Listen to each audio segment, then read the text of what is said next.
राहुल गांधी जी ईमानदार हैं और ओबीसी की जातीय जनगणना कराना चाहते हैं तो संसद के अंदर उनको अध्यादेश लाना चाहिए था संविधान बचाने के नाम पर, और ओबीसी की जातीय जनगणना के नाम पर आपने वोट लिया।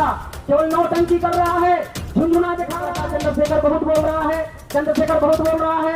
उसकी वजह से एससी उप वर्गीकरण करना बंद हो गया और उसके वजह से क्लासिफिकेशन करना बंद हो गया और रिजर्वेशन करना बंद हो गया। मैं पूछना चाहता हूँ, चंद्रशेखर जी बहुत बोलते हैं, एक दिन भी अध्यादेश लाने की मांग नहीं किया। अगर आप बहुत बोलते हो, बोलने की संसद नहीं है, संसद लड़ने के लिए है और लड़कर कानून बनाने के लिए है। बोलने के लिए चौक चौराहा है जो आज हम लोग बोल रहे हैं, बोलने के लिए सड़क है, बोलने के लिए गली है, संसद बोलने के लिए नहीं है, वहाँ बोलना है। और तुम्हारे बातों को पर अमल कितना किया जा रहा है इसको देखना जरूरी है।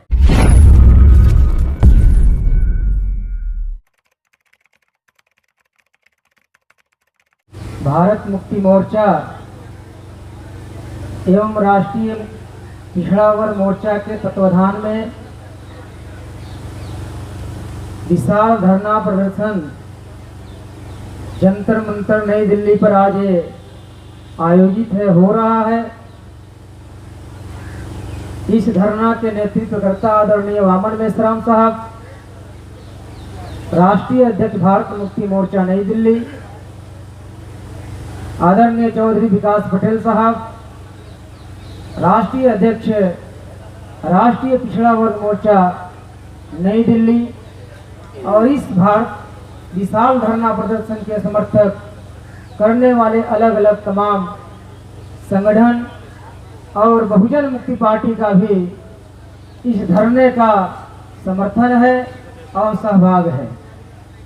साथियों, आखिरकार ओबीसी की जातीय जनगणना क्यों नहीं कराई जा रही है, इसके पीछे कारण क्या है? इस कारण को जो मनुवादी लोग हैं, जो ब्राह्मणवादी मानसिकता से देश की सत्ता चला रहे हैं और सत्ता में बैठे हुए लोग हैं, उन तमाम लोगों को बात मालूम है जिन बात को हम बहुजन समाज के लोगों को बताना चाहते हैं। वो बात ब्राह्मणों को कब से पता चला, कांग्रेसियों को, भाजपाइयों को, कम्युनिस्टों को और तमाम इनके जो पीछे लटके हुए क्षेत्रीय दल हैं, इन तमाम लोगों को मालूम है कि जातीय जनगणना कराने से क्या फायदा हो सकता है और क्या नुकसान हो सकता है। साथियों, 26 जनवरी 1950 को जब देश में संविधान लागू हुआ, लागू होते ही कहा गया one man one vote, one vote one value, मतलब एक व्यक्ति एक वोट के अधिकारी होगा, एक व्यक्ति एक वोट देगा और एक वोट का मूल्य वैल्यू एक ही होगा। ये बात मूल निवासी बहुजन समाज के लोगों को मालूम नहीं है, लेकिन कांग्रेस के चट्टे बट्टे लोगों को मालूम है, भाजपाइयों को चट्टे बट्टे लोगों को मालूम है, कम्युनिस्टों के चट्टे बट्टे लोगों को मालूम है, और इनके तमाम लटकन बने हुए तमाम क्षेत्रीय दलें हैं, उन तमाम लोगों को मालूम है।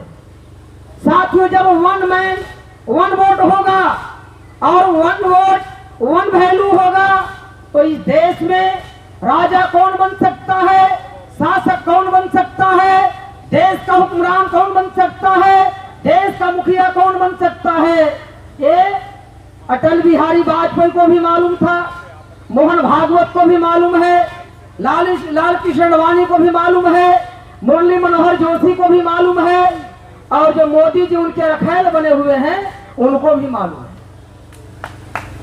तो साथियों, इसीलिए जातीय जनगणना नहीं कराई जा रही है कि अगर एक व्यक्ति एक ही वोट देगा तो हमारी जनसंख्या अर्थात मनुवादियों की संख्या इस देश में 3.5% है, लेकिन सत्ता और व्यवस्था हमारी हाथ में होनी चाहिए। अगर जातीय जनगणना हो जाएगी तो इस देश में आंकड़ा नजरों के सामने आ जाएगा कि किनकी संख्या कितनी है और उनकी हाथों में शासन सत्ता होनी चाहिए। ऐसी लड़ाई सड़कों से ये गली से लेकर दिल्ली तक न पहुंच जाए, इसलिए आज भाजपा के लोग हो या कांग्रेस के लोग हो, कोई भी जाति जनगणना कराने की नाम नहीं ले रहे। ये संख्या मालूम नहीं होनी चाहिए। इसलिए साथियों, संख्या मालूम होगा तो हम लोग इस देश के शासक हो सकते हैं, राजा हो सकते हैं, देश के हुक्मरान हो सकते हैं। इसलिए जातीय जनगणना नहीं कराना चाहते हैं। अभी नौटंकी चला, लोकसभा चुनाव हो रहा था। लोकसभा चुनाव में एक कांग्रेस के लोगों ने, राहुल गांधी जी ने और कई लोगों ने, तमाम लोगों ने, कोई पॉकेट से संविधान निकालता था तो कोई बैग से निकालता था, कोई झोला से संविधान निकालता था और ऐसा ऐसा दिखाता था। हमारे बहुजन समाज के लोग ऐसा ऐसा करके दिखाता था और दिखाने के बाद कहता था ये संविधान बीजेपी वाले खत्म करना चाहते हैं, इसलिए संविधान को बचाना होगा।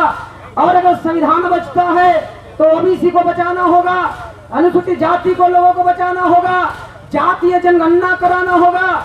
ये संविधान बचाने और जातीय जनगणना कराने के नाम पर मूल निवासी बहुजनों से वोट लिया गया और मूल निवासी बहुजन समाज के लोग झोली भर भर के मरती हुई कांग्रेस को जिंदा कर दिया गया और तमाम क्षेत्रीय पार्टी जो मर चुके थे या मरने के कगार पर थे, संविधान बचाने के नाम पर ये तमाम लोग जिंदा हो गए। साथियों, जिंदा तो हो गए, लोकसभा में चले गए, मानसून सत्र खत्म हो गया। 12 अगस्त से शुरू हुई, 22 दिनों की मानसून सत्र चला। अगर राहुल गांधी जी ने सही में ओबीसी की जातीय जनगणना कराना चाहते थे तो मानसून सत्र में, बजट सत्र चला नहीं, कुछ बोला गया, मानसून सत्र में बोला गया। साथियों, बोलने से जातीय जनगणना नहीं होगा। अगर राहुल गांधी जी ईमानदार हैं और ओबीसी की जातीय जनगणना कराना चाहते हैं तो संसद के अंदर उनको अध्यादेश लाना चाहिए था। संविधान बचाने के नाम पर और ओबीसी की जातीय जनगणना के नाम पर आपने वोट लिया। केवल नौटंकी कर रहा है, झुंझुना दिखा रहा है, लोगों को उल्लू बना रहा है। अध्यादेश लाने की बात कभी नहीं बीजेपी के लोग तो कर ही नहीं सकते हैं। जो संविधान बचाने के नाम पर वोट लिया वो नहीं कर रहे हैं। लोग कहता चंद्रशेखर बहुत बोल रहा है, चंद्रशेखर बहुत बोल रहा है, उसकी वजह से एसी एसटी में उप वर्गीकरण करना बंद हो गया और उसके वजह से क्लासिफिकेशन करना बंद हो गया और रिजर्वेशन करना बंद हो गया। मैं पूछना चाहता हूँ, चंद्रशेखर जी बहुत बोलते हैं, एक दिन भी अध्यादेश लाने की मांग नहीं किया। अगर आप बहुत बोलते हो, बोलने की संसद नहीं है, संसद लड़ने के लिए है और लड़कर कानून बनाने के लिए है। बोलने के लिए तो चौक चौराहा है जो आज हम लोग बोल रहे हैं, बोलने के लिए सड़क है, बोलने के लिए गली है, संसद बोलने के लिए नहीं है, वहाँ बोलना है। और तुम्हारे बातों के ऊपर अमल कितना किया जा रहा है इसको देखना जरूरी है। चंद्रशेखर के बातों के ऊपर कोई अमल नहीं करता है, बोलने नहीं देता है और बोलता भी है तो एसी एसटी ओबीसी के लोगों को और खासकर अनुसूचित जाति के लोगों को खुश करने के लिए, जैसे जगजीवन राम को खुश करने के लिए बोलने दिया जाता था, उसी तरीके से चंद्रशेखर को बोलने के लिए, हमारे बहुजन समाज के लोगों को खुश करने के लिए बोलने दिया जाता है। हमारा एसी एसटी ओबीसी के लोगों को लगता है और खासकर अनुसूचित जाति के लोगों को लगता है चंद्रशेखर बहुत बोल रहा है। अरे चंद्रशेखर के बोलने से नहीं, आरक्षण नहीं हो वापस नहीं लिए, बल्कि मेश्राम साहब ने 3 अगस्त को जो वीडियो जारी किया कि अगर सरकार निर्णय नहीं लेती है और सरकार अगर विचार नहीं करती है, मैं बहुत जल्द ही भारत बंद करने वाला हूँ। मोदी आनन फानन में आकर वापस ले लिया।